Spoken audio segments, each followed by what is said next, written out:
not to make a long evening out of this thing, but there are a lot of questions being asked. So I'm going to pass each one of these, this side of the table and that side of the table. And the gentleman that's holding the lamb there, his name is Aniceto Vergara, and he was the camp tender in Squaw Valley before the buildings you saw today were made. It was always on the floor of the Squaw Valley. On the south end of the floor of the Squaw Valley was the sheep camp, and he was the one that made the so-called Basque bread, and also made the trips once a week to the 3 different sheep camps. You were in the middle of there were 3 sheep camps up there. You were in the middle one, and that's where, let's see, Jackie's dad, Paul and Larry also, and I were up there one year, and we went up with my uncle and took 70 rams up to Squaw Peak, Whiskey Canyon, and we had 500 ewes up there, ready for breeding purposes.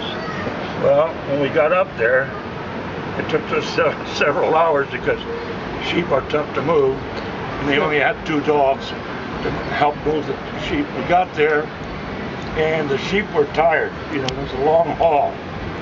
30 minutes later, excuse the expression, all hell broke loose. The rams got the second wind and went after the 500 ewes.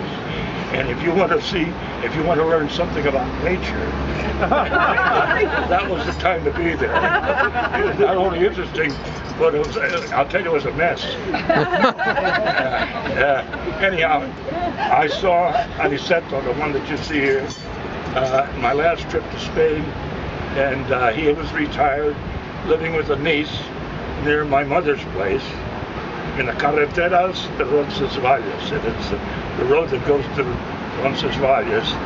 And he was out in the backyard with a cigarette, and I said, "Hey, can you tell me where the road is to Manteca?"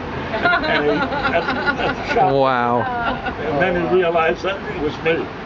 And anyhow, wonderful man, died about in his mid-80s. So, and that's Aniceto Vergara. And I wanted to tell that story because it was important. When I was younger, before World War II, when we used to go deer hunting, it was always up there. Really? In that area. So I'm familiar with that, and it is quite a climb, no question about it. And this is before they had the tram, and we used to walk up the mountain. And, we did today. But when you're young, you can handle it, you know. And like I told Natalie, my caregiver, I said, the one thing when you're up here in Reno and in Tahoe, people don't realize the elevation here. And some people, it takes 2 days to get their wind. And you can feel your breathing bothers you the first day. After you're here 2 days, things change. And they said he agreed with that. You guys probably had a little wind problem walking today. I'm sure. So that's part of the reason. Anyhow, I know there was a few questions that people wanted to ask. I got other things